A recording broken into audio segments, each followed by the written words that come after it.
నమస్తే, welcome to YoYo TV. Malkajgiri రాజకీయాల్లో ఒక ఫైట్ అయితే నడుస్తూ ఉంది. సో అటు అధికార పార్టీకి ప్రతిపక్ష పార్టీకి కూడా ఆ బోనాల విషయంలో కావచ్చు, చెక్కులు పంపిణీ విషయంలో కావచ్చు పెద్ద రచ్చ అయితే జరిగింది గత వారం రోజుల క్రితం.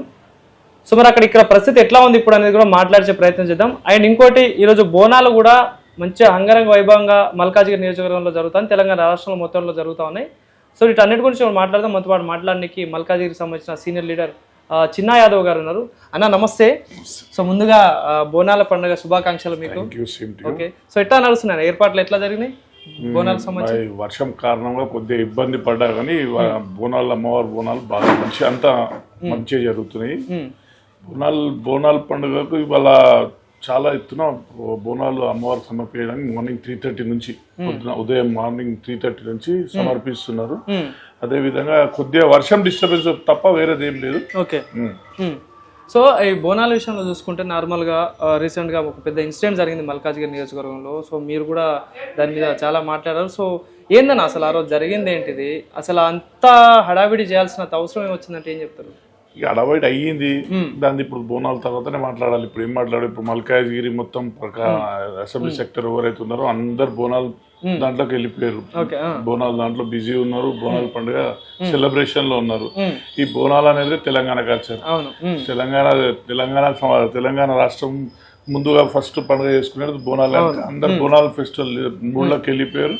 దాని గురించి ఎవరు ఇప్పుడు ఆలోచన చేసేది ఆ బోనాల తర్వాత ఏదైనా ఉంటే ఆలోచన చేసేది. సో అంటే నార్మల్గా అక్కడ ఆ రోజు అంతా హడావిడి జరిగింది. సో అంటే ఏంటి అంటే నార్మల్గా అంటే ఇక్కడ స్థానిక ఎమ్మెల్యే ఉన్నారు. సో ఇక్కడ ఎమ్మెల్యే కావచ్చు, ఇక్కడ మాజీ ఎమ్మెల్యే కావచ్చు, మీ లాంటి లీడర్లు కావచ్చు, చాలా మంది ఏదైనా ఉంటే ఇక్కడ చూసుకోవాలి. కానీ పక్క నియోజకవర్గంలో ఉన్న ఎమ్మెల్యేలు కూడా ఇక్కడికి వచ్చి రోడ్ల మీద షో అదంతా ఎట్లా చూస్తారన్న? ఇక అది వాళ్ళు ఖరాబ్ చేసుకొని వచ్చిరని చేసుకున్నారు. దాని నుంచి ఏం చెప్పాలి? వాళ్ళ అసెంబ్లీ మెదక్లో చేసుకోవాలి. కానీ ఆయన వచ్చి మల్కాయలో చేసుకుంటే పాడేది ఊరిది డ్యామేజ్ అయినదే కదా. ఓకే, సో ఇప్పుడు అంతా సెట్ అయినట్టున్నా మల్కాయి ప్రజలు కానీ? మల్కాయి ప్రజలు మొత్తం ఇప్పుడు బోనాల మూడ్లో ఉన్నారు. తెలంగాణ బోనాల మూడ్లో అందరు ఉన్నారు. గ్రేటర్ హైదరాబాద్ మొత్తం అందరు బోనాల మూడ్లో ఉన్నారు. దేని గురించి ఆలోచించారు. ఎందుకంటే బోనాలు లోకల్ ఫెస్టివల్, లోకల్ వాళ్ళు ఫుల్ ఎంజాయ్ చేస్తారు ఫెస్టివల్. సో ఎట్లా ఉండొచ్చు మరి మల్కాజ్గిరిలో రాజకీయాలు ఎట్లా ఉండబోతున్నాయి రాబోయే రోజులలో? ఇన్సిడెంట్ తర్వాత ఏమన్నా మార్పులు కానీ ఏదైనా జరిగే ఛాన్సెస్ ఉన్నాయా? అది దేవుని తెలుసు కానీ మార్పులు అనేది మనం చెప్పలేము. కానీ దాని తర్వాత ఈ బోనాల తర్వాత అన్ని తెలుసుంటుంది కదా ఒకటి ఇంకొకటి. సో ఎట్లా సార్ ఈ సవాళ్ళు, ఫోన్లు, బెదిరింపులు ఇదంతా? ఏది చేసినా భయపడేది లేదు కదా, భయపడేది లేదు, ఏది అయ్యేది లేదు. ఓకే, సో అంటే నార్మల్ ఇప్పుడు అభివృద్ధి విషయంలో చూసుకోవచ్చు. మల్కాజ్గిరి నియోజకవర్గంలో మీరు కూడా ప్రజల పక్షాన తిరుగుతా ఉన్నారు, ఆ అభివృద్ధి కార్యక్రమాలు చేస్తా ఉన్నారు. సో ఎట్లా ఉన్నాయన్న, ఏం నడుస్తుంది ఇక్కడ అసలు? మల్కాజ్గిరిలో ఇప్పుడు ఆల్రెడీ రాష్ట్ర దిగ్బంధంలో ఉంది, రైల్వే దిగ్బంధంలో. ఎమ్మెల్యే మల్ల రాజశేఖర రెడ్డి అన్నగారు మొత్తం దాన్ని అన్నిటికీ ఒక లెక్క తీసి అన్ని సెట్ చేసి పెట్టిండు. దాన్ని కూడా అడ్డుకుంటారు. అది కూడా అన్ని అయిపోయేటట్టు చేస్తాడు. విముక్తి చెందుతుంది రైల్వే గేట్ల నుంచి మనకు మల్కాజ్గిరికి విముక్తి అయిపోతుంది. ఓకే, సో అంటే ఇక్కడ ఉన్న మాజీ ఎమ్మెల్యే కావచ్చు, అంటే ప్రెస్ మీట్లో మాట్లాడే విధానం కావచ్చు, కానీ మొన్న జరిగిన ఇన్సిడెంట్ మీద మాట్లాడే విషయంలో కావచ్చు, కానీ అంటే అధికారం పోయింది అంటే మళ్ళీ అధికారం కోసం ఇదంతా మాటలు ఎట్లా చూస్తారు అసలు?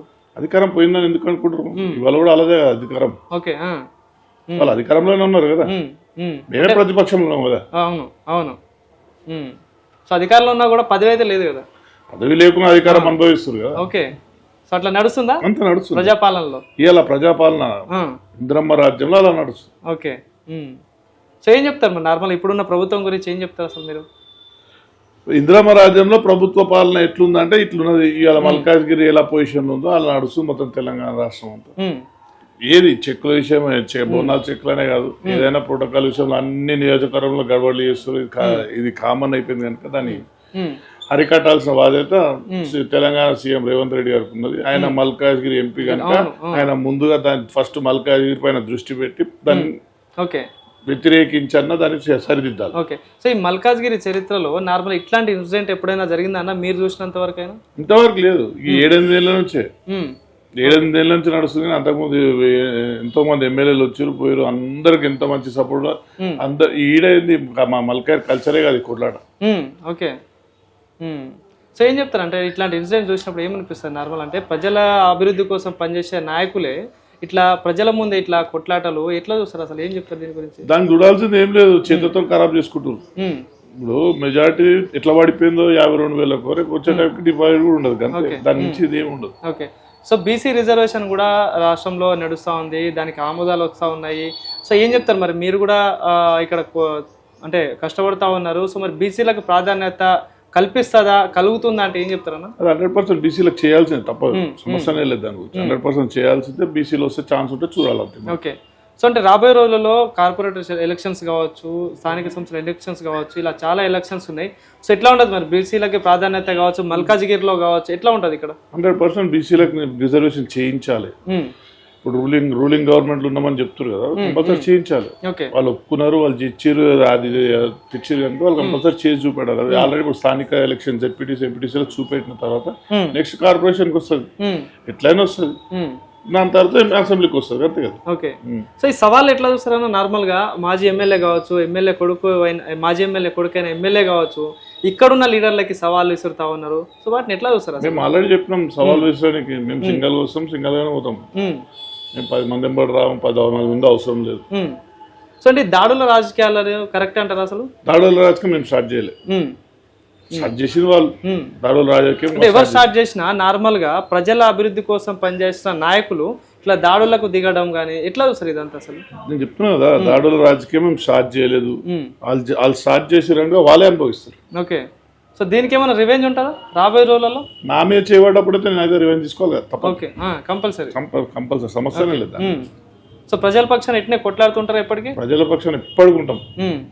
ఇప్పుడు ఈ ఇన్సిడెంట్ అయిన తర్వాత మల్కాయర్ మొత్తం ఒకటైంది, local local local local, non local కొద్దిగా. సో అంటే ఇందాక బీసీ రిజర్వేషన్ అందుకే అడిగిన, నార్మల్ ఇప్పుడు స్థానికంగా ఉన్న లీడర్లకు ప్రాధాన్యత కంపల్సరీ కల్పించాలి, అది హక్కు కూడా. సో అంటే అంటే వేరే నాన్ లోకల్ క్యాండిడేట్లు వచ్చి ఇక్కడ ఎమ్మెల్యేలు కావచ్చు, అదంతా ఎట్లా ఏం చెప్తారు దీని గురించి? మా దగ్గర ఇప్పుడు మల్కాయలో ఇప్పుడు అసెంబ్లీ దాంట్లో బీసీ ఎక్కువ ఉన్నారు కనుక మాకు బీసీ అవుతుందని తెలుసు. మాకు బీసీ అయితే కనుక మా దగ్గర లోకల్ బీసీ లీడర్ చాలా మంది ఉన్నారు, బయట వాళ్ళు వచ్చే అవసరమే లేదు. బయట వాళ్ళు ఎక్కడ ఉందో అక్కడ చేసుకోండి. ఓకే, సో అంటే ఈ ఇన్సిడెంట్ తర్వాత అయితే మల్కాజ్గిరిలో చాలా మార్పులు రాబోతున్నాయి. 100% లోకల్ ఫీలింగ్ అయితే చాలా వచ్చింది. ఓకే, చాలా వచ్చింది. లోకల్ మంచిగా కావాలని కోరుకుంటున్నాం. లోకల్ మంచి అయితే ఇంకా ఎక్కువ డెవలప్మెంట్ లేదు. అవును, సమస్యలు తెలుస్తా ఉంటాయి, ఎక్కువ డెవలప్మెంట్, పరిచయాలు ఉంటాయి. ఆల్రెడీ రాజశేఖర్ చేసేసి నాకు తెలిసి అయితే, ఆయన వ్యక్తిగతంగా మంచోడు. ఆయన ఆల్రెడీ ఆలస్య దిగ్బంధం నుంచి జరిపేసింది మమ్మల్ని. ఇక అది పని స్టార్ట్ అయ్యి స్పీడప్ అయ్యి పని అయిపోవాలి. ఓకే అన్న, సో అంటే కొన్ని అడుగుతాను ఇప్పుడు నార్మల్గా, ఇప్పుడు స్థానిక ఎమ్మెల్యే గురించి ఏం చెప్తారు అసలు? ఆయన చాలా మంచోడు. ఓకే, సో మాజీ ఎమ్మెల్యే గురించి? ఈ రాజకీయ ఇప్పుడు ఇవాళ దినం ఎట్టుందో మాజీ ఎమ్మెల్యే గురించి తెలుసుకోవాల్సింది. ఓకే, సో ఎమ్మెల్యే కొడుకైనా మాజీ ఎమ్మెల్యే కొడుకైనా రోహిత్ గురించి ఏం చెప్తారు? చెప్తున్నా కదా, ఆయన మంచి ఎమ్మెల్యే ఫ్యూచర్ ఉండే, మెదక్ గెలిచిండు చిన్న ఏజ్ లో, మంచి ఫ్యూచర్ ఉండే. ఇక్కడికి వచ్చి మొత్తం అది కూడా ఖరాబ్ చేసు. Okay, right. So thank you అన్న. సో రాబోయే రోజులలో కూడా ఇక్కడ మీ మల్కాజ్గిరిలో మీరు ప్రజల పక్షాన్ని ఎప్పటికీ పనిచేస్తూ మీపై ప్రజల ఆదరణ ఉండాలని కూడా మనస్ఫూర్తిగా కోరుకుంటున్నా. 100%. థ్యాంక్ యూ అన్న.